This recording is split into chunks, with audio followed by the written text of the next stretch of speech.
WTF!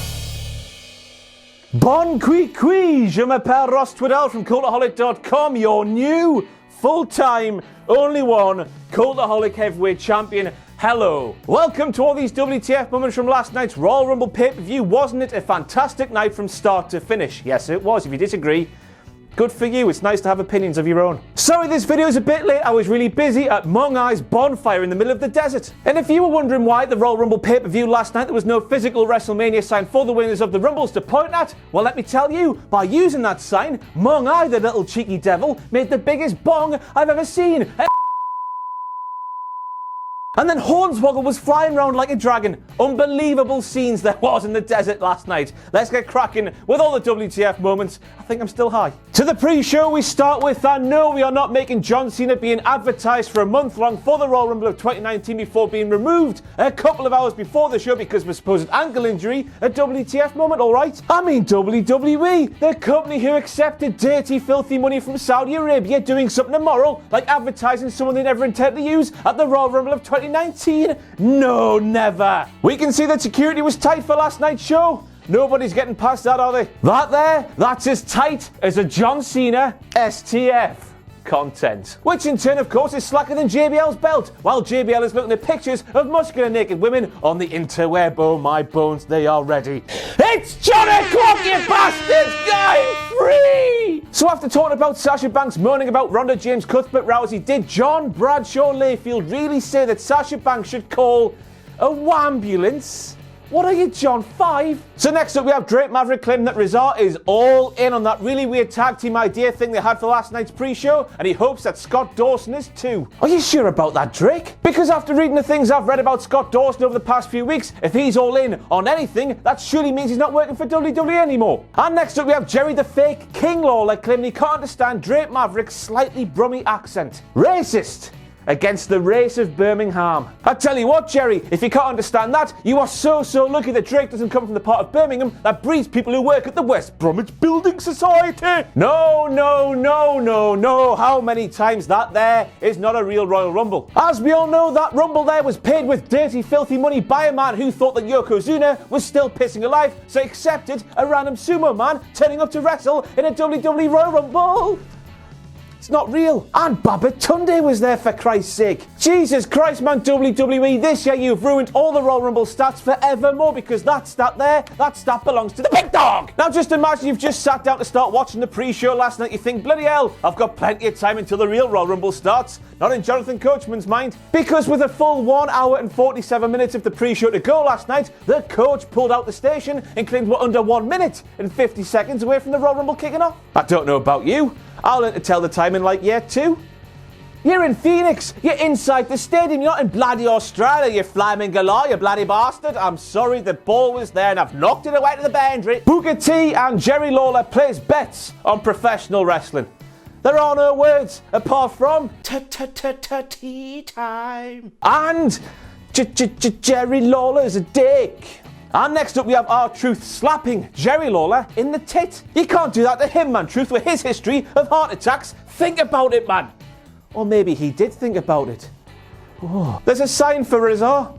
Dun dun dun dun dun dun dun dun dun. Kevin Dunn, man, how many times have we been through this? You have to wait for Carmelo and R-Truth to count. 1, 2, 3, then the dance break, then you press play on your CD player. Honestly, man, what mention of floss and he can't control himself, the dirty bugger. Now wait there a second. That there is a picture of your boy Finn Balor and Brock Lesnar from last week's Raw, and that there is the picture they put out on last night's Royal Rumble kickoff show. I mean, WWE, I can work Photoshop too. Watch.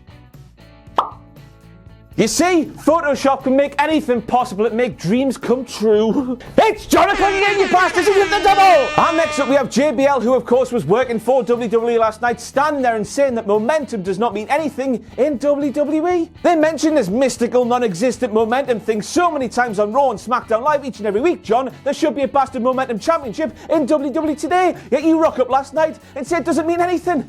What are you? So now we move on to that magnificent bastard there who asked, do you know how many animals have suffered? How many of your fellow Earthlings have died to produce one of those lovely looking burgers? Aye, the same amount that went into making that beefy championship strap on your shoulder, you fickle man. And aye, a few days ago he confirmed that he's on the verge of getting a vegan alternative WWE Championship, so that one there, it's still got all the beef. Needless consumption, waste of resources, animals did not die, Daniel Bryan, so you could put those Lonsdale specials from Sports Direct that cost $9.99 through that lovely delicious burger, Daniel. They died so fat bastards like me can have a good time, you hypocritical bastard. Bobby gets a spinny thing? Chad has to stand there and do that, praying that nobody notices. It's almost as if this tag team was just thrown together by a creative team bereft of any good ideas, and Chad Gable should be allowed to flourish with a gimmick under his own steam. The cameraman did a JBL, everybody! Get in there for old time's sake, even though he's not involved in it whatsoever. Let's just do it. It's the bleeding hat trick! It's John O'Clock again, everybody! But it's clear for all to see that with camera work like that, Gemma Collins quickly found a new job after leaving that Strictly Come Dancing on Ice thing. And quite frankly, if he's able to make people fall over just by pretending to be a windmill, Bobby Roode needs a new gimmick, and that new gimmick should be the Toronto Tornado. It counts, he's from Scarborough. And that's close. Maggle done, maggle done, maggle done, maggle, maggle done, maggle, maggle. Maggle calls all like, let's head back to that panel anchored by my good pal, my lover, my sweet and tender loveliness, Jonathan Coachman. Coachman's changed, hasn't he? Twice. And next up we have Charlie Caruso claiming that Ronda James Cuthbert Rousey did what she did at the TLC pay-per-view in December because she does not want to face Charlotte Flair or demand Becky Lynch. Charles, it was literally the exact opposite. Come on, Charlie, by doing what she did at the TLC pay-per-view in December, our Lord and Saviour Ronda James Cuthbert Rousey was just doing her best Dave Benson Phillips impression. She was getting her own back. Oh, he's still awful. It's John O'Clock again. Back to JBL we go once again, whose name of course stands for Just a Bullying Lad. It's a real shame that last name doesn't begin with a C, because I can think of a really good one that describes him really well.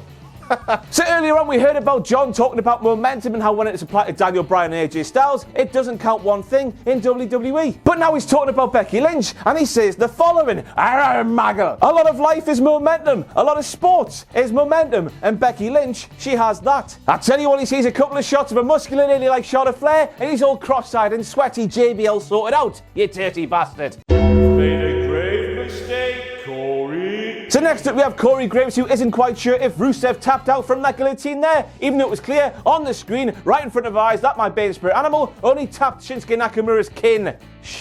Arse. Ah? That worked better written down. He only tapped his arse twice. But of course, we all know that in WWE, a bona fide tap out needs to be 3 solid taps that the referee sees clearly with his own eyes. That is a thing I've heard somewhere before, so it's got to be written down somewhere really important. Why doesn't Corey know this? Now, of course, being my Bane Spirit animal, Rusev is many, many things, but one thing he's not is a good husband. He sees his darling wife Lana get knocked off the apron by his big hairy body. She's down on the floor. She's smashed her ankle. There's blood everywhere. Children are crying. All Rusev does is sticks his head out the middle ropes and says, Lana, get up. Don't worry everybody, I am not on the verge of doing something terrible to myself after goings on at last night's shows, but as we all saw at Survivor Series, pre-shows do not count in WWE, therefore my Bane Spirit animal Rusev is still the United States champion.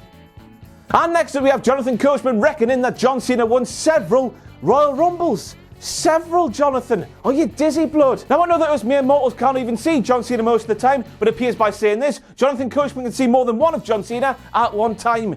Or he's talking absolute bollocks. Bollocks. So chaos always wins, according to Nikki Cross. I tell you what, Nikki, you go and tell that to Sanity. You remember Sanity, don't you? With Eric and Killian and Alex. You don't remember, do you? They were good ones, honest. To the main show we go and we kick things off with the myriad of Cultaholic related signs that were in Chasefield last night for the Royal Rumble pay-per-view. Thank you very much goes to Alexander Luna, the crazy hair gal, Forlero for that lovely artwork, and Omar Sanchez for spreading the good name of Cultaholic throughout the WWE universe. Next time you go, do what they did. And so we waited 17 long minutes for the first WTF moment of the main show, and it revolves around Becky Lynch's apparent nip slip. Now to me, an adult human being, this kind of stuff just happens. It can't be helped. I mean, I've I've seen a nipple in real life, me. I might have even touched one. But the WTF moment from all of this comes from the virgins who work for The Sun, who saw fit to write an entire article about a moment that wasn't even aired because the cameras cut the black. And if you didn't know already by watching these WTF Moments videos, this proves once and for all that you should never ever buy The Sun. To Tom Phillips we go, who is still completely dazzled, frazzled, bamboozled by the concept of Temptation Island. Tom Phillips claimed that last night was Asuka's first ever pay-per-view title defense.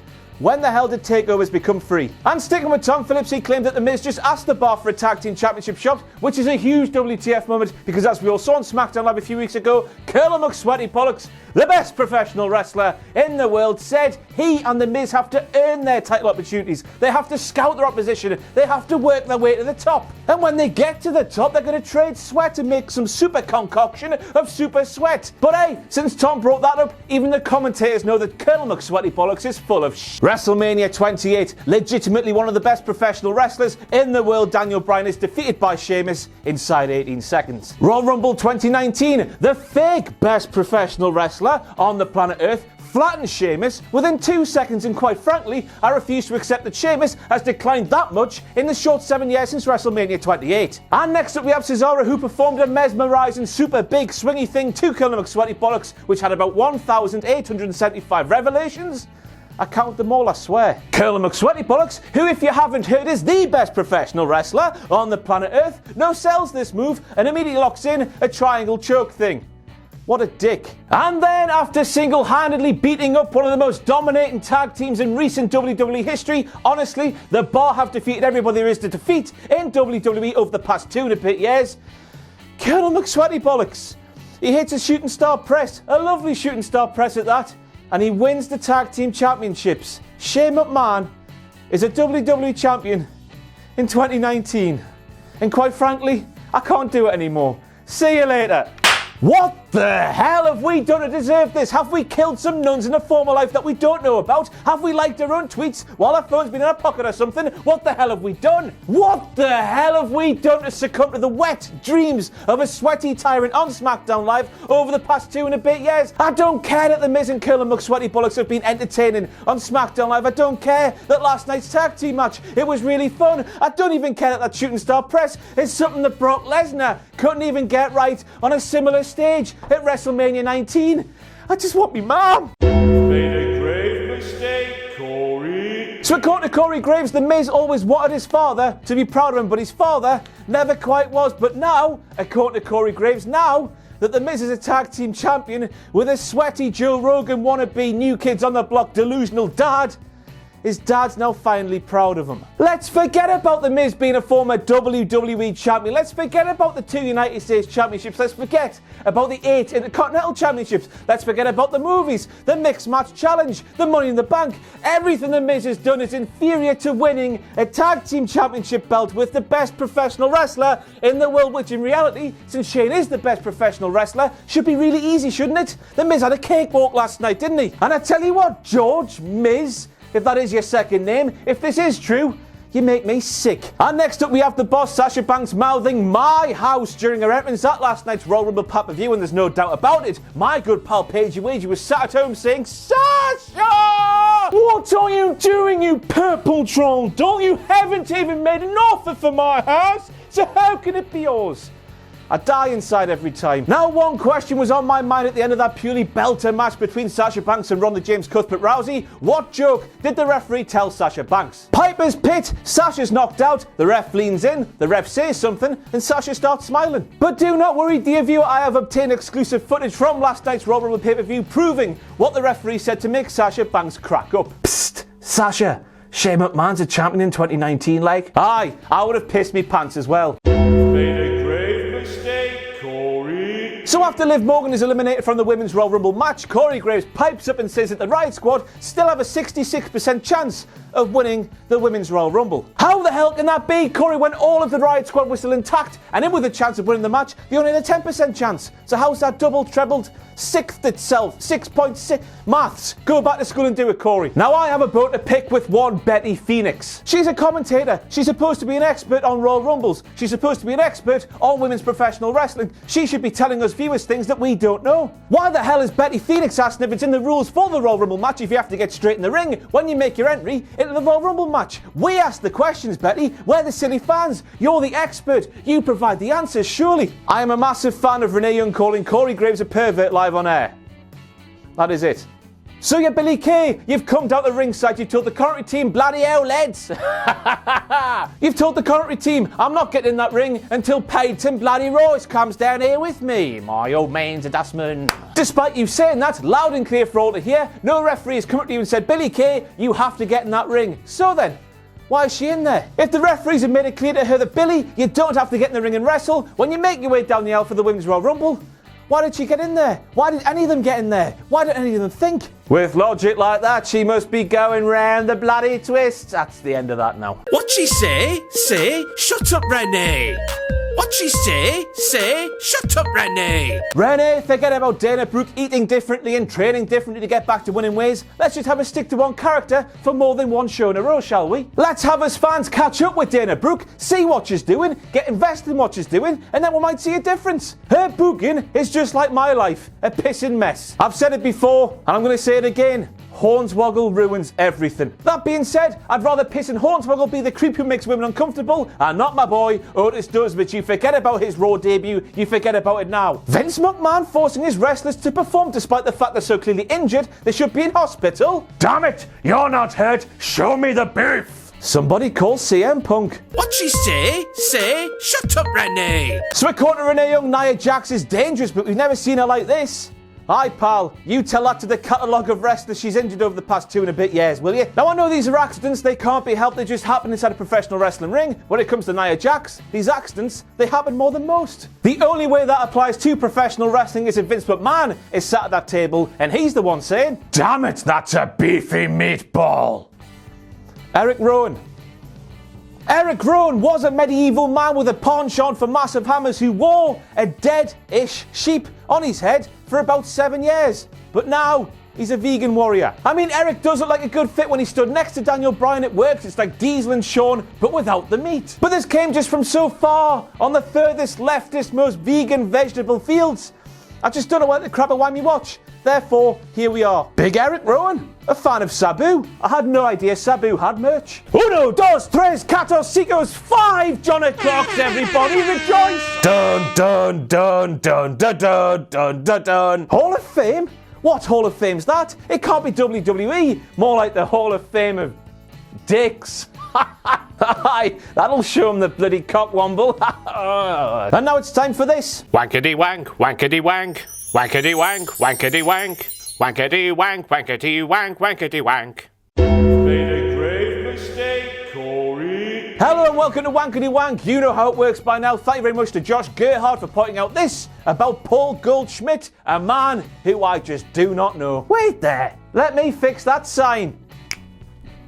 Better. Mago, mago, mago, mago. I am so excited to have JBL and King back to call the Men's Rumble. Michael Cole said, literally the only person in the world who believes that. Next up we have Jerry Lawler claiming Jeff Jarrett's big old massive famous hit from the 1990s was called Ain't I Great? And that is blasphemy because With My Baby Tonight is a tune with a capital CH. You know how it goes. Spend my day working hard on the go, but the hands on the clock keep spinning too slow. I can't wait for Jerry Lawler to disappear out of sight. And next up we have Michael Cole asking which member of the New Day is coming up next, despite the fact there's a massive Kofi Kingston head in the sky like the sunshine off of the Teletubbies. I didn't realise Michael Cole worked for TMZ. If you don't know, Google it. That's a Dirty Deeds, Michael Cole. A big old filthy Dirty Deeds. Very nice of you to undersell a finishing move to a man who's had nothing but bad, rotten, horrible luck since coming back and turning into a Tory. Can I get a break, can he? He's alive! I cannot believe it, Shelty B, alive wrestling on a WWE show in 2019. I thought he was dead. There's no wonder he doesn't use that old theme of his these days because quite clearly somebody has worked out how to stop him. No! It's Jericho again, it's the double hat-trick, what the hell's going on? He mentioned Chris Jericho. Why the hell not mention Benoit while he had a JBL? He's just as banished from WWE these days. Chris Jericho, after AEW, and we're going to take over the universe and everything, he's dead to Vince McMahon. Probably. It's John o'clock again, bloody hell, it's 7, I'm in heaven. Who would have thought today JBL's massive book of WWE stats was written by a pathological liar? Braun Strowman eliminated 13 people at a Royal Rumble at Crown Jewel? Are you sure? I tell you what, John, next time you're sat at a computer, why don't you learn something instead of looking at pictures of massive naked ladies?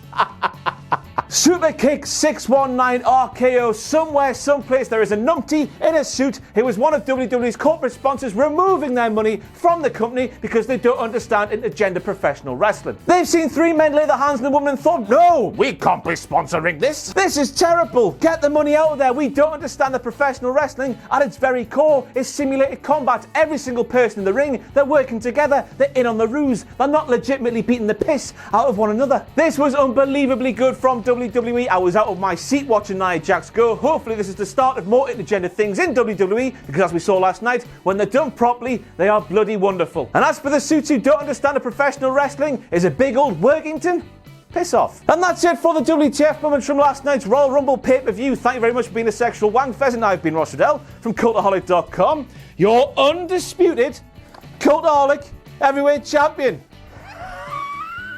I'm going to be absolutely unbearable while I'm holding this golden thing. I hope you join me for the ride. It's going to be uncomfortable. See you next time. Follow me on Twitter at RossOnWrestling. Pledge to our Patreon page, patreon.com/Cultaholic. Subscribe to this channel and join us everywhere we have the things on the social medias.